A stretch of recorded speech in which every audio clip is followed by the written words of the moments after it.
Craftsman Days are here at Lowe's with big savings on the tools you need. Right now, get a free select tool when you buy the Craftsman V20 2-pack battery kit. Whether it's the backyard, the bathroom, or beyond, Craftsman has the tools to help you power through and get the project done right. Because DIYing is unpredictable, but your tools shouldn't be. Shop Craftsman at Lowe's today. Valid through 6/18 while supplies last. Selection varies by location. As a police officer with the Chesterfield Police Department in Virginia on Thanksgiving Day, he handled a domestic dispute which turned into an active shooter. He's here to talk about that and much more on the Law Enforcement Talk Radio Show.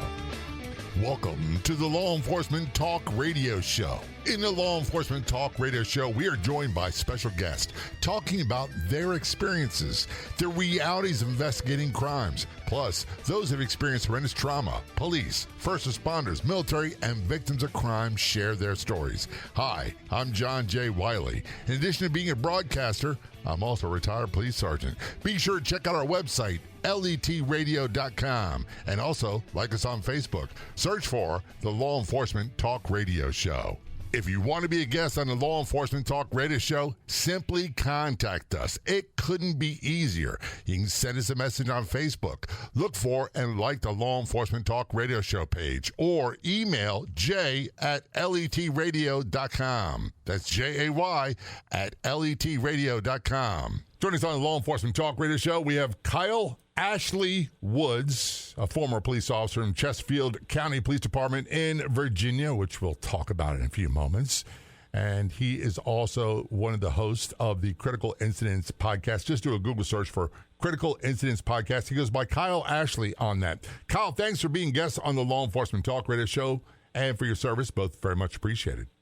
Thanks, John. I really appreciate it. It's good to have you here. And we're going to talk about Thanksgiving, and those holiday calls for me were always brutal. They seem to just churn out domestic violence, domestic disturbance complaints, but you handled one on a Thanksgiving that turned into an active shooter, which we'll talk about in a few moments. And before we do that, how long were you in the police department? I was, before that incident, about 1 year out of field training. So you're what we call a rookie, and I'm not saying to be mean. I'm just saying that's the way things were. Oh, it most certainly was. Yeah, I was still getting my feet wet.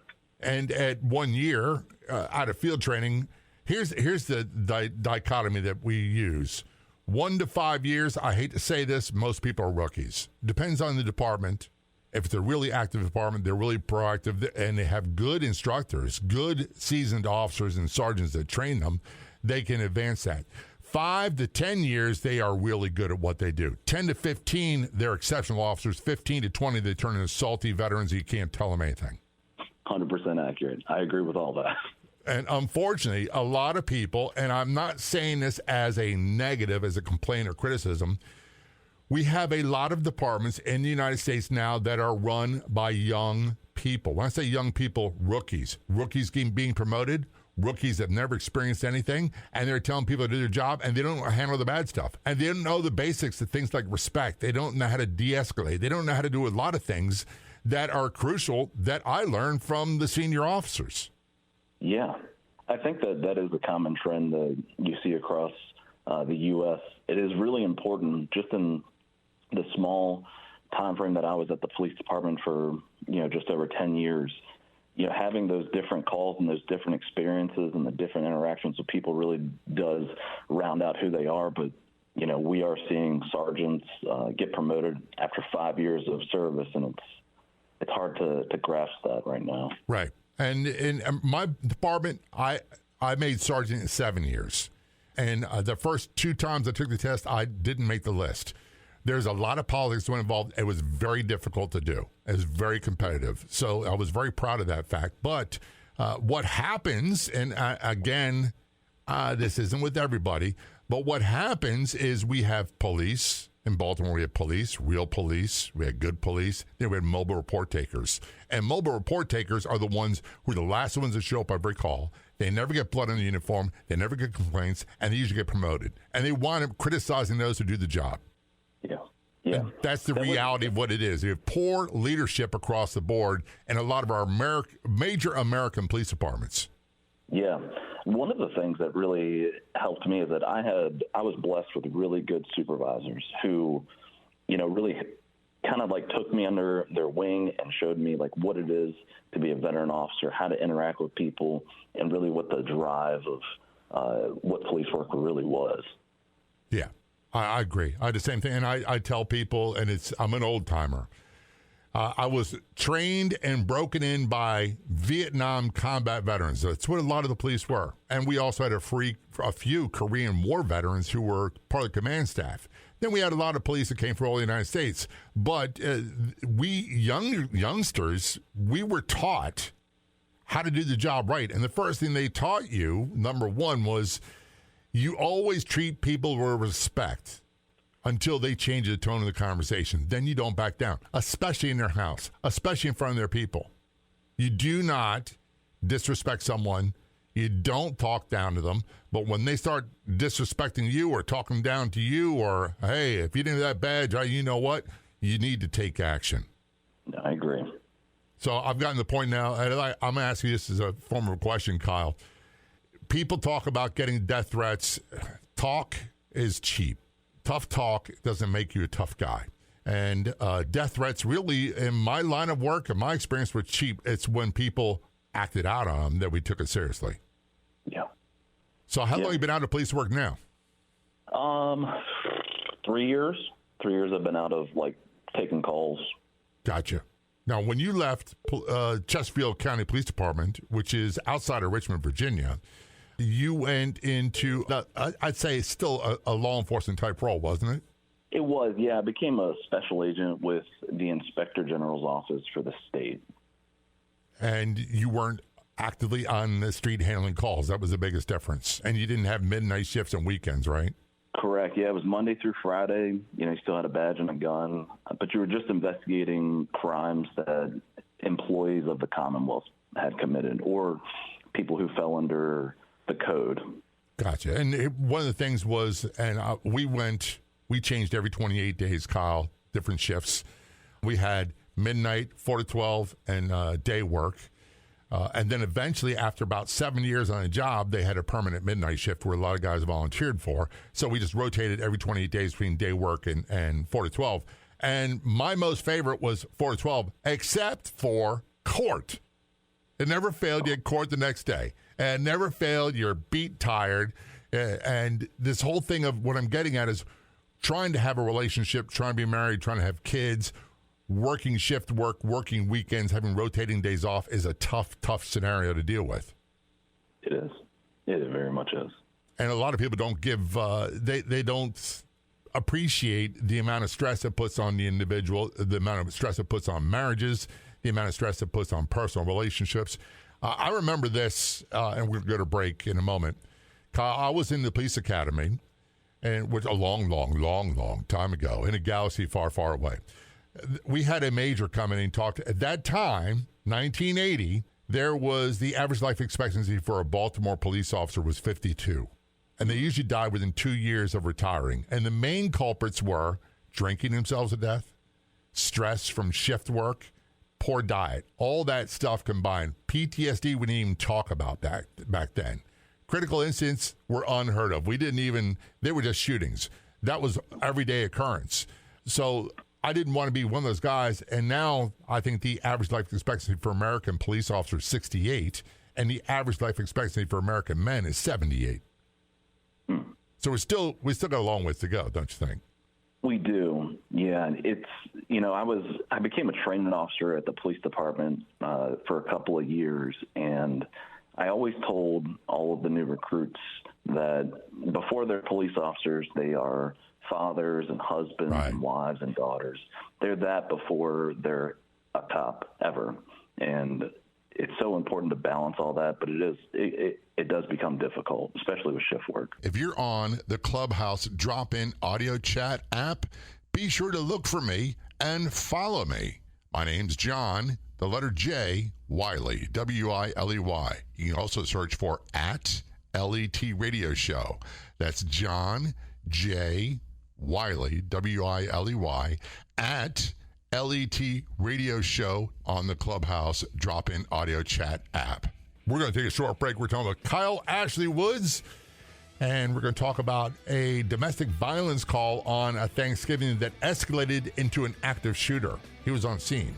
So much more heading away on Law Enforcement Talk Radio Show. Don't go anywhere. We'll be right back. You know, we used to have an app, and it was a very popular app. And then, guess what? We couldn't hold a candle to our Facebook presence. How many people have the mobile Facebook app already installed on their phone?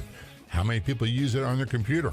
Make sure you follow us. Make sure you like us on our Facebook page. Just search for Law Enforcement Talk Radio Show and Podcast, and be sure to send us a comment to one of the posts. Best of all, it's 100% free. Unplug your cleaning routine with the Ryobi 18-volt 1 Plus cordless cleaning lineup. Our powerful and versatile tools make cleaning a breeze. One battery powers over 300 products, giving you the power to do more. Visit ryobitools.com to learn more, exclusively at the Home Depot.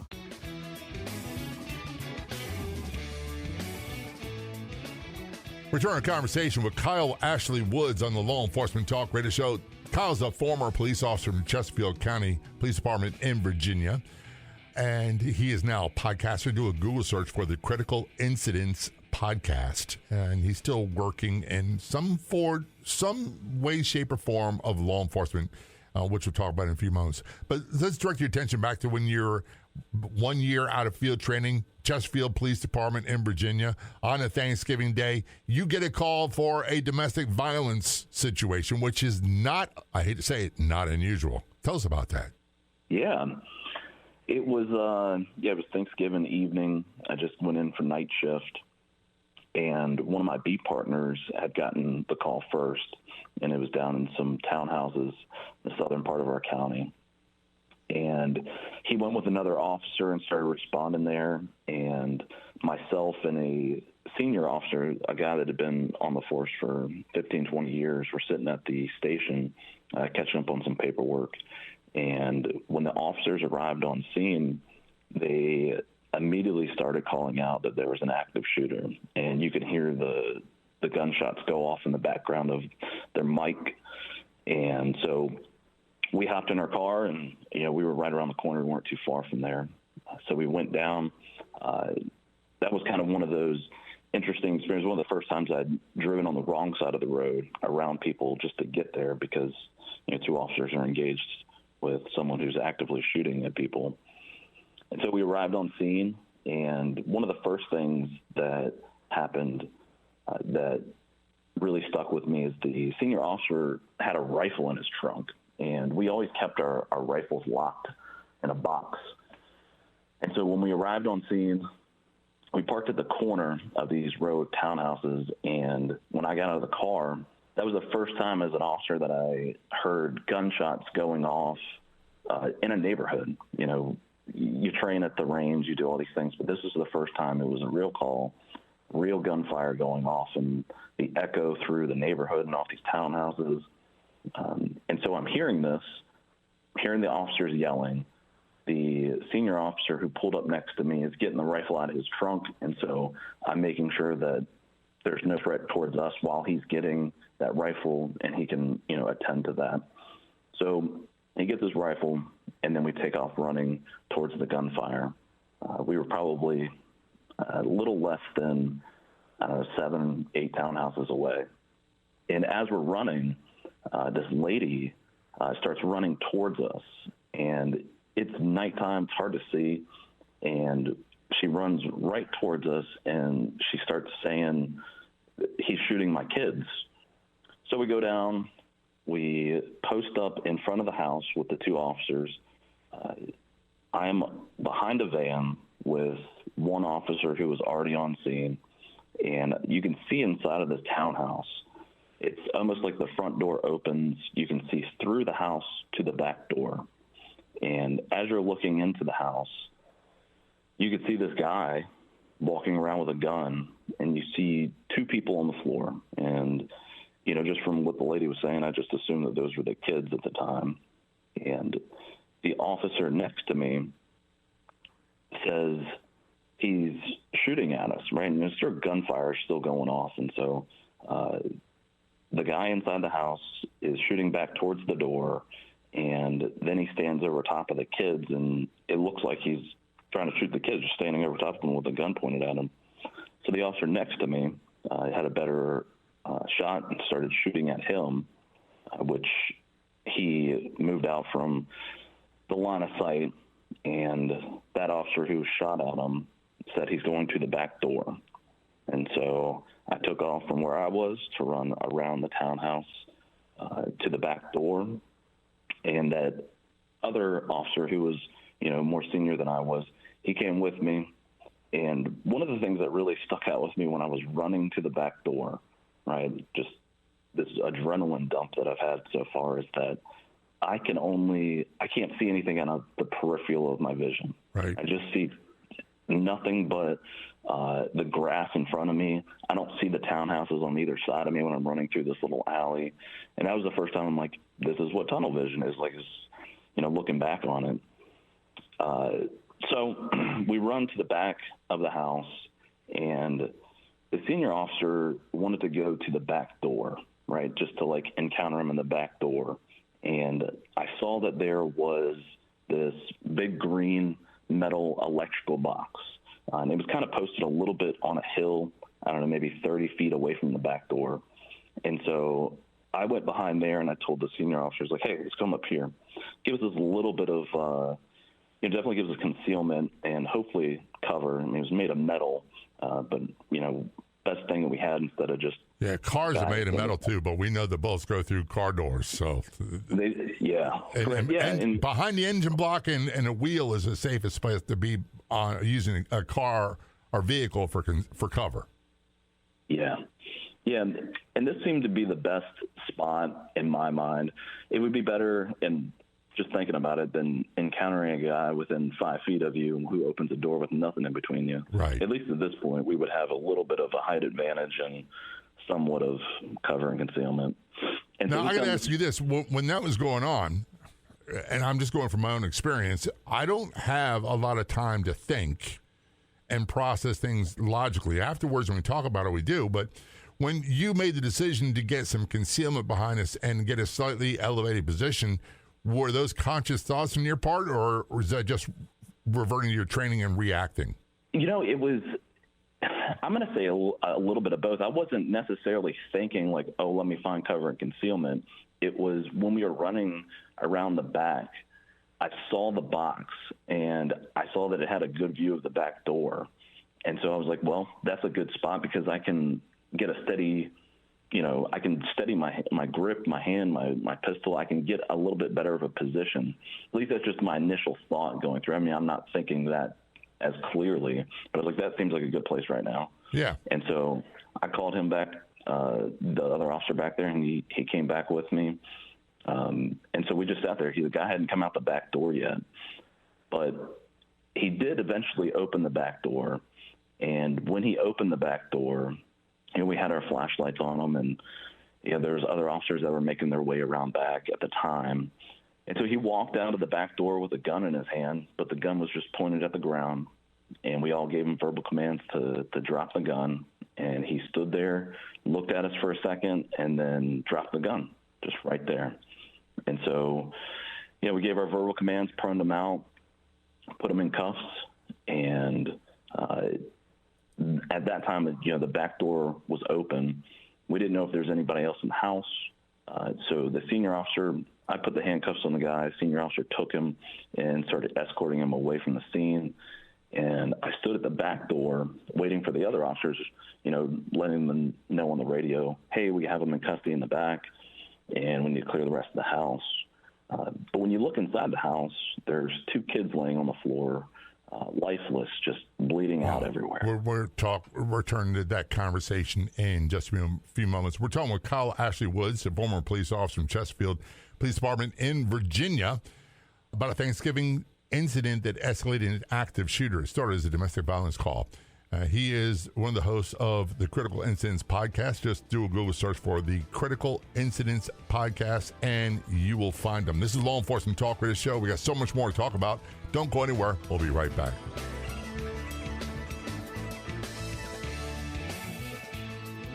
What could you do with an extra $500 to $5,000 a month or more? all earned from the comfort of your home or business, and all with Facebook. Meta is paying people just like you every month. They are earning tens of thousands of dollars, and so can you.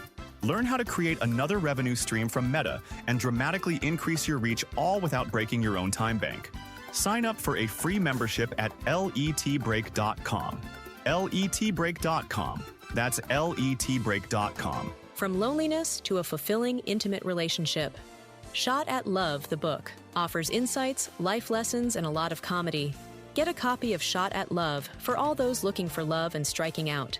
Written by Carrie Brett, a celebrity photographer and podcaster in Boston. This book will have readers crying, laughing, and learning what to do. Get it at shotatlovebook.com. It's shotatlovebook.com. That's shotatlovebook.com.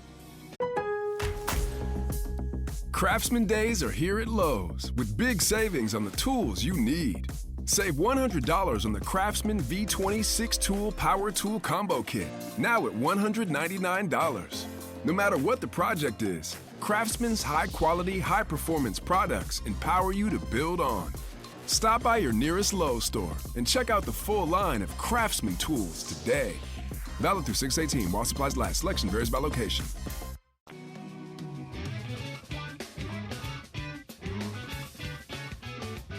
Returning our conversation with Kyle Ashley Woods. He is a former police officer with the Chesterfield County Police Department in Virginia on a Thanksgiving Day. They had a domestic violence call that escalated an active shooter. And he is now one of the hosts of the Critical Incidents podcast. Just do a Google search for the Critical Incidents podcast and you will find it. We'll talk about social media and all that stuff in a few moments. For when to break, Kyle, you're talking, and by the way, he goes by Kyle Ashley in the podcast. That's why I throw Ashley in there. His name is Kyle Woods, but you can call him Kyle Ashley or late to lunch or whatever you want to call him. Doesn't really matter. I don't think at this point for him. When the door opened, the guy gave up. It's kind of a letdown for me, from my own experience. You start building yourself up into either this, and this, and all of a sudden, you just don't know what they're going to do. Is it going to turn into a shots fired situation? What's it going to be? This guy gives up, opens the door. What did you see? I saw it was a bigger kid. I found out later that he was about 16 years old. He was on the left, I don't know, probably about 5 feet in front of the back door next to the stairs, and then a 10-year-old boy laying next to him. And there was just blood everywhere. And it looked like their legs had been shot. I didn't see any visible wounds to their chest or anywhere else. It just looked like their legs and their groin area had been shot.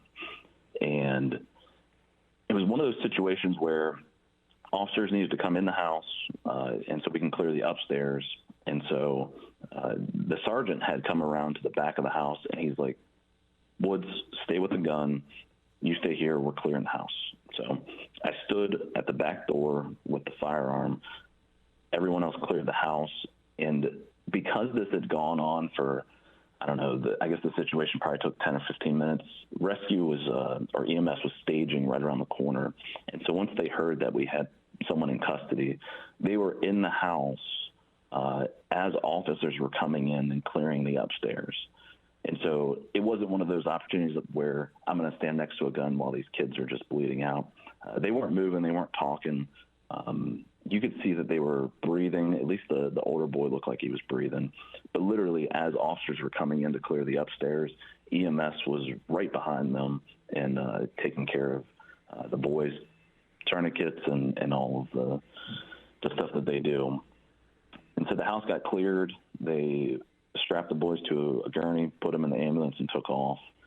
And I stayed around after that, waited for forensics to come. I was a forensic tech at that point, and so I was kind of trying to help them depict what exactly I saw, like what kind of happened, and then look for the evidence. There's a lot of shell casings from officers, from this guy, and the mother who had actually run by me in the beginning. She had been shot in the leg and had run from the house, obviously to save her life and to just direct officers on where to go. And so there was a trail of blood that went from the front of the townhouse all the way up the street.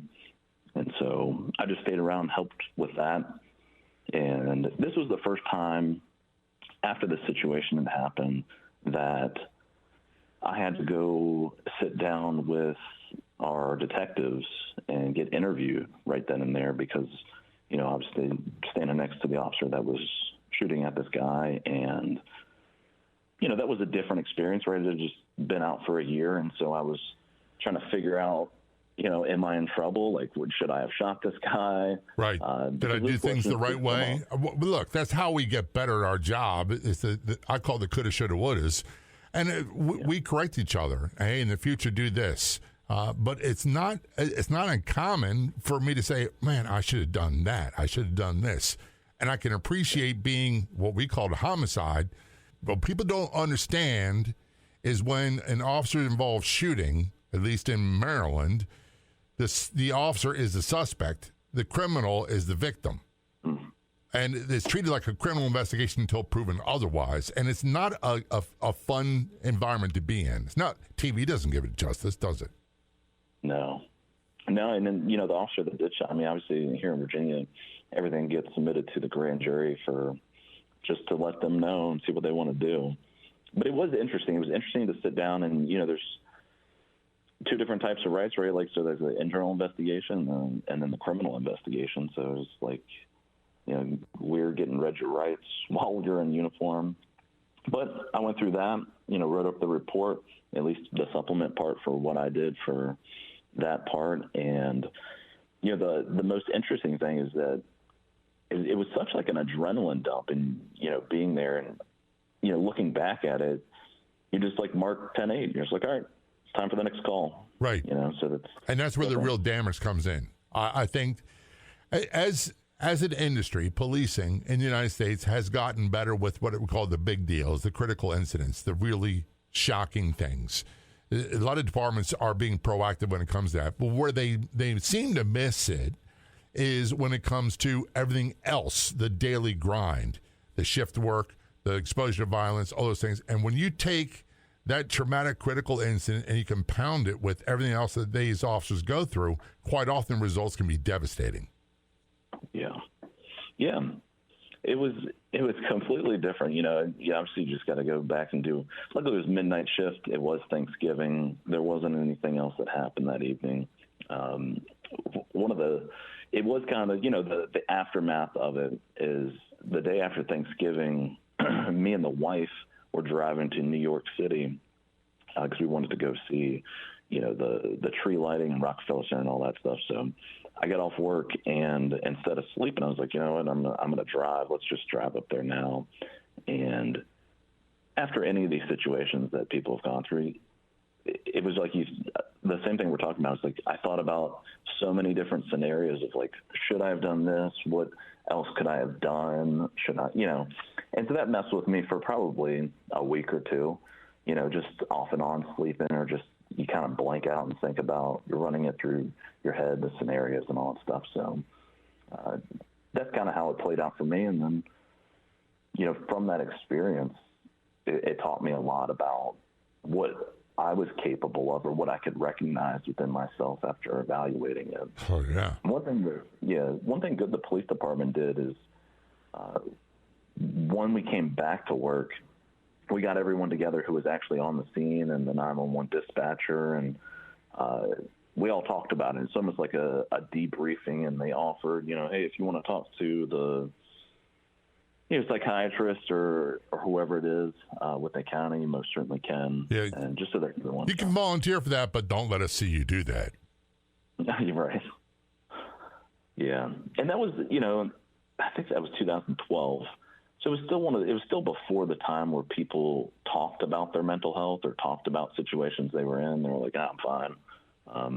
I got to ask you a question. The next day you drove to New York City with your wife. And by the way, when I had really bad stuff happen, we could talk about a lot of things, but really bad stuff happened, for a long time, I did not want to tell her about it because I didn't want to expose her to that level. And I always was reluctant because it would increase the fear level. What I wound up doing, which is the wrong thing, is I wound up internalizing a lot of it and becoming very quiet. And my wife would call them mini vacations, where I would just be there but not. Yes. Is that what happened with you, or did you talk about it with her, or what did you do? I don't think I talked about the details of it for a little bit. It happened to be that it was on Thanksgiving night, so she was actually out Black Friday shopping, and she had gotten she saw somebody that we knew, and they were like, "Hey, is Kyle working?" Because we just saw on the news that there was an officer-involved shooting, and it was near where I was working. Yeah, they said it's a lot, like no big deal. It's they don't know what it's doing to that individual. We're talking with Kyle Ashley Woods. He's a former police officer in Chesterfield County Police Department in Virginia. Talking about an active shooter that started from a domestic violence call on a Thanksgiving. And he's one of the hosts of the Critical Incidents podcast. Just do a Google search for Critical Incidents podcast. You'll find out more about it. When we return, we're going to talk about the aftermath and how it drives what he does today. Don't go anywhere. This is the Law Enforcement Talk Radio Show. We'll be right back.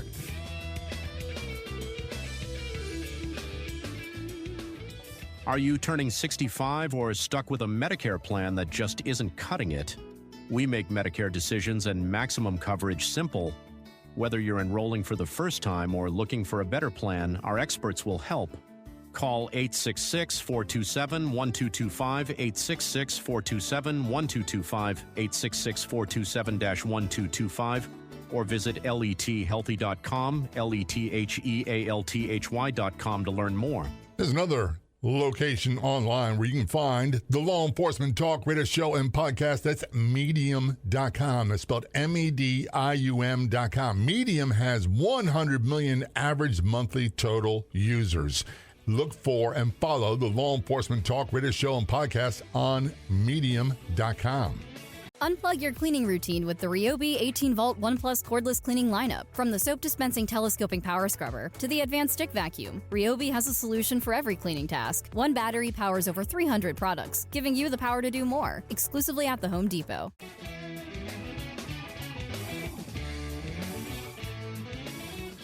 Return to conversation with Kyle Ashley Woods on the Law Enforcement Talk Radio Show. Kyle is a former police officer from the Chesterfield County Police Department in Virginia. On a Thanksgiving Day in 2012, he had a domestic violence call that escalated into an active shooter. 2 children were shot. A mother was shot. We'll return to their condition in a few moments. He is one of the movers and shakers of the Critical Incidents podcast. Just do a Google search for Critical Incidents podcast, and you will find it. He goes by Kyle Ashley in that show. Kyle, let's go back to the mom and the 2 boys, and then we'll turn your relationship with your wife. What was their status? I know that you said you weren't even sure if they were alive or they're going to make it. A lot of times I didn't know. Yeah. I was told that they all 3 survived, and that the 16-year-old boy, he was playing football at the time. He was a pretty good football player, but because of this shooting, he had to have part of his leg amputated off. And so they all survived. They are all, healthy as I can tell, but that one, the older boy, did have to have his leg partially amputated. So is it fair to say that you've had no contact with him after that incident? Just in court, and that was it. Gotcha. And that's not unusual. And quite often, I hate to say this, but it made my day when people come in and say, "Hey, by the way, you saved my life when you arrested me. I got clean, I got sober, I went to prison, and I turned my life around." Whatever it was, those are feel-good moments, but they didn't happen very often, and very rarely we get to see the people that were victimized. Yeah. It was maybe a couple of times where, after everything settled, that, you would get a thank you, or in court they would say, "You saved my life. Thank you for that." But yeah, this is kind of where it ended. Is I knew about them, and there were so many other officers that helped out and were, more part of like their life with the community. So I'm thinking to myself, there was a period of time, and I tell people this all the time. When I was in the middle of my job doing police work, it didn't matter how much mayhem there was, how much violence there was, all that stuff. I knew my job. I knew what to do. I was okay. It's when things got quiet, and when I got hurt and retired, that the problems really set in. But here's what I would do, Kyle. And remember, this is probably before your time, but when we first came on the job, we were issued a front panel only soft body armor. because back then they showed that it stopped at 357 and below, and it only protected the front. There's nothing in the back. But what I would do is I would psychologically undress from Cop J to Father J to Husband J, whatever it was, when I would pull the Velcro from the vests, and I'd start that mental undressing. And that seemed to work really well for a long time until it didn't. How would you say how are you after all of this? To be honest, I was more apprehensive for a little bit. It wasn't that I didn't do what I need to for my job, right? If we were still going in and, clearing houses and stuff, that was fine. I think I was more, I thought everyone had a gun. Like I felt more like everyone was armed, or, if someone that I encountered, obviously in this situation had the ability to shoot kids, I feel like everyone kind of felt like that. And that lasted for, a month or two, where it was kind of like I was just really on edge. I'll be honest with you, I still got some of that going on with me. Yeah. I mean, it takes a lot of perspective or the innocence of not knowing when you become a police officer, is that you see the part of society that it has lost or become so unhinged that you almost feel like everyone must have that in them, or you need to find out if they do. And so that kind of messed with me. It makes you sad for the community that you're in. It makes you wonder if other people's motives are just not correct or not true or different than what they're presenting. But yeah, I think I've rationalized that and gotten over that. And, I always look for the good parts, kind of like what you were talking about, and treat everyone with respect. And yeah, it's always great. Majority of the time people return that respect. Here's what I was doing a room in Clubhouse the other day, in Breakfast with Champions, and Clubhouse is a social audio app. Think of it as on your phone as having a talk radio station where you can have your own show. And it's a great tool. It's free, by the way. Just download Clubhouse, drop an audio chat app, and look for me, John J. Wiley, at LET Radio Show, and you'll find it. It's very, very simple. So what I was sharing was that, number one, there's an old analogy, and I won't go into it because of time, but it's about there's two wolves that fight in your head. And one's very strong, very aggressive, very muscular, and the other one's more peaceful and fun-loving, and they start fighting. The question is who wins the fight? And the answer is who you feed, the dog, the wolf that you feed. So what I said was, and this is another old quote, I'd rather be a warrior in a garden than a gardener in a war. Because and 99.99% of the time, I don't need that. And the older I get, the less of it I need. But it's difficult at this age to become the guy I was before police work. Yeah. And I'm not sure that it's possible. I've learned to accept a lot of things, that this is one of the things that happens. And I'm going to ask you this as a former question.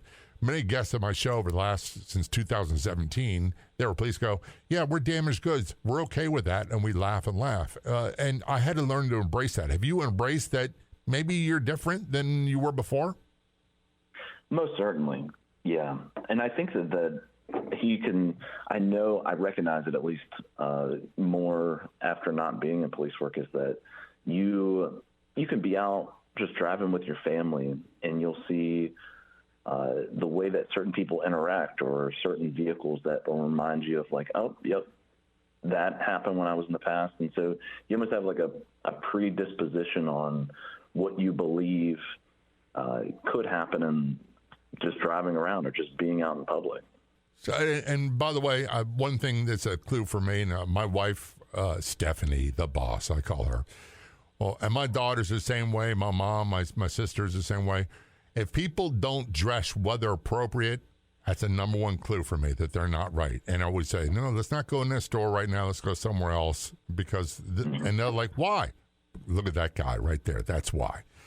So I got to say this. That's all part of the reason why I did this show. In March of 2017, I launched this show, was to provide a platform for people to tell stories. This kind of motivates, I would suspect, motivates you with your podcasting, your Critical Instance podcast. Am I correct on that one? Yeah, absolutely. Why? What do you hope to get out of that? So I learned so much from not just that incident, but, so many. I mean, there's a year's worth of stories, but it is one of the things that really helped me become a police officer. I felt like I was a pretty good police officer was I got to hear other people's stories. Like, what did you do in this situation? What did you recognize? Why did you think the way that you did? And I used to remember those things that some of the veterans had told me about their situations. And so when I was faced with a call or even something in my personal life that was somewhat similar, I would at least have a direction in my head on how to handle that situation or, what seemed to be the most appropriate based on the set of facts and circumstances that I had. And it's also really good to hear people talk about the things that affected them and what they did to, not make it a negative thing. So a lot of people could just, eat it up and live on the couch and never go outside again. But a lot of people make good decisions and they heal and they find a silver lining in it. Well, I always say that there's light at the end of the tunnel and life gets better. And it's not easy. It does take work, but there's part of it. So as you and I both know, with radio and podcasting, there's a lot of work. So how do people find you, the Critical Incidents Podcast? So Critical Incidents Podcast is on all of the major platforms, Apple, Spotify, Amazon, all of those.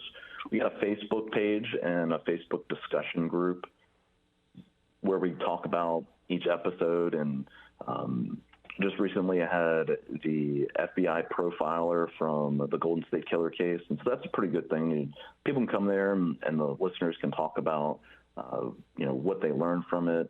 And sometimes the guests are on there.